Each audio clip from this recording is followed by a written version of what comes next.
On en a parlé ici il y a 2 semaines wala 3 semaines, je ne m'appelle plus. Absolument. Quelques semaines après ñu yëg ne ñàkk na bakkanam amoon nañu alerté woon. ma jàllale ko d'abord ak tamit ñëw si sa réaction bi. waaw jërëjëf sëñ Mohamed man aussi ma jaale ko soxnaam d'abord Clémentine Tina ma jaale ko aussi ñëpp ñoo xam ni ñoo doon liggéeyandoo ensemble ak François fële ci IPS Institut panafricain de stratégie 2014 ba 2017 on était là-bas avec François di ko jaal aussi Cheikh Tidiane Gadio parce que dans l'étrange destin de Wangrin Amadou Hampâté Bâ nous apprend que quel que soit le niveau d'adversité bis bu bakkan rote la guerre est terminée ou la guerre devrait cesser mais aussi di ko jaal Landing Savané soxna François Clémentine ñeesu Landing Savané la grand frère u Landing Savané bu góor mu bokk ak yaay moo jur Clémentine benn instant Gadio ku ko xam-xam ni dans sa jeunesse il était au niveau de AJ même Landing liggéey na IPS te xamee François ak Clémentine sax ci seen relation yooyu la jóge kon donc ñu jaar ko famille IPS bi parce que fan yi yàggul rek nañu perte Moussa Seck grand Moussa yàggul dara ci presque 1 mois 2 mois ñu perte aussi François donc mu nekk affaire bu xaw a tiis léegi fi may njëkk a àddoo ba ñu jaalee ba pare mooy dëggal li maître Sarr wax ndax li dal procureur moo daloon dof dañoo ñëw fekk ko ñu yeew ko ci digg pénc mi yeew tànk yi yeew loxo yi takk ko ci ron gi ñu ne ko dof lu la yóbbee lii mu ni xanaa wax ju ëpp procureur bi ci conférence de presse am bi da cee wax benn wax ju ëpp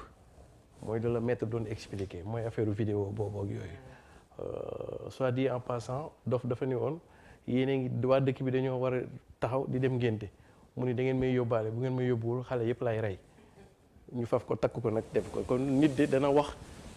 ba dugal boppam kon dana wax ba wax ju rëy beneen grille d'analyse bi mooy gouvernement bi sax ci benn côté dañoo nekk cuune ndax ñoom waroon nañoo saytu ni bis bu François génnee àdduna ci seeni loxo ay problème la te comme demoon woon na nii ñoom bu ñu muusoon doon joom noonu juuti pexe ba François moomu génn seen loxo ba du faatoo ci seen loxo beneen bi nag mooy analyse bi ma bëgg a def là c'était des remarques analyse xam nga maître dafa wax léegi man mën naa nangu bavure parce que doomu aadama ci boppam matul léeg-léeg day juum mais man du ma nangu torture bavure day am mais pas torture quand même léegi li faat François bu ñu jaawalee cause ak conséquence parce que dañuy naan blessure accidentelle mais est-ce que blessure boobu bavure moo jur blessure accidentelle ou la torture moo jur blessure accidentelle pour man foofu nañu war a remonter même procureur li mu wax ne dafay gën a dugal boppam. parce qu'il y a aussi une certaine confusion dogguma la. bi avis de décès bi génnee beaucoup de gens ont pensé que certificat de genre de mort la alors que du benn. am na sax ñu yaakaaroon ne certificat de décès la alors que du benn. non il s'agit tout simplement d'un avis de décès. mais avis de décès waaw juriste sax ñoo koy gën a comprendre nit ku buy dund day am acte de naissance. l'acte de naissance est la pendante de l'acte de décès. mais genre de mort bi mooy expliquer yow lan moo la faat. loolu àggaguñ donc. pour man jàpp naa ni journaliste yi relaté affaire yi li faat François ci torture la jóge te loolu su fekkee noonu la fa demee parce que bu ngeen dee xool lu bëri torture dafa bëri ay dimensions d'abord torture psychologique torture physique François nan nañ ko jël see këram d'ailleurs foofu sax la xew bi yàqoo parce que yow nit ki booy ñëw jël si yow mais da nga war a décliner sa identité mais dañ koo nax ñëw ne ko non man la Doudou Pathé yooyu et puis sa jabar nañuy seet mais góor goo ni sa jabar lay seet à partir de 22h mais day ibbi bunt bi et puis ñun nekkuñu ci royaume état nañu nekk nit même booy ñëw di ko jësee daa indi kayit sax bi wane ni dañ koy jësee bi jabare ji expliquer scène bi nu mu demee rek moo lay leer ni d'abord torture am na psychologique la fa jot a xew soxna si expliquer ko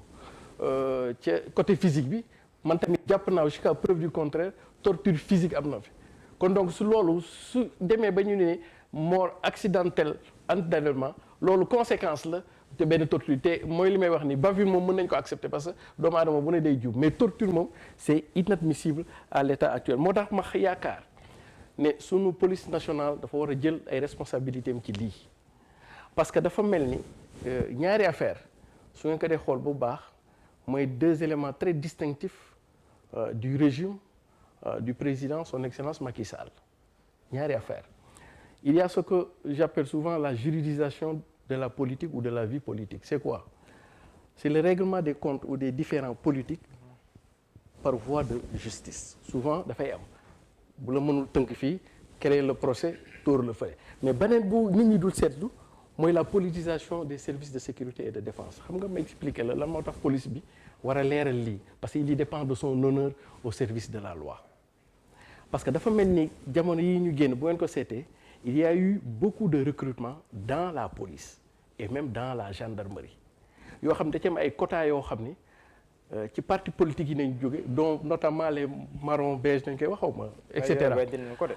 et ils n'ont eu aucune formation au préalable maintenant est-ce que notre police nationale man police nationale bi ma xam bi nga xam ni tonton Moussa Cissé fa la jaar yàlla na ko yàlla yërëm te qui a payé mes études supérieures suma grand frère c'est un policier As Mbow ñu koy wax Mbow de base El Hadji Amadou Mbow man police boobu ma xam ñooñu mën nañu def bavure mais duñu def torture maintenant est-ce que léegi ci sunu police nationale da cee am benn police bu ko infiltrer qu'on pourrait appeler la police politique qu'on pourrait utiliser souvent à des fins de règlement de compte politique sans pour autant que la hiérarchie ne soit au courant mais loolu aussi pour l'honneur de la police il faut que ñoom ñu leeral lii parce que léegi ñi nga xam ne dañ leen a jëlee parce que ay APR nañu bokkoon disons-le comme ça ñu dugal leen police amuñu formation bi ci war est-ce que dafay am ñu nekk ci suuf di leen utiliser à des fins loo xam ne hiérarchie bi du ñu yëg ce que j'appellerais donc la police politique qui opère au sein de notre police nationale qui est un corps d'élite moo tax man ma jàpp ni lii nii c'est vrai dee yëpp a metti mais il faut que dee bi police nationale d'abord qu'on interpelle pour que ñoom depuis ñu demoon jëli François ak ñi yoroon François pour que la police nous dise parce que man jàpp naa jusqu'à preuve du contraire sunu police bokk na ci police en Afrique yoo xam ni les questions de droits humains ñoom ñoo ko gën a prise intégré ñoo ko gën a jëfandikoo dans la pratique de leur métier boo demee ci yeneen dëkk yi police yi daanaka sont comme des petits rois mais Sénégal quand même quoi qu'on puisse dire nos forces de l'ordre ont une culture des droits de l'homme ont une culture des droits humains disons-le comme ça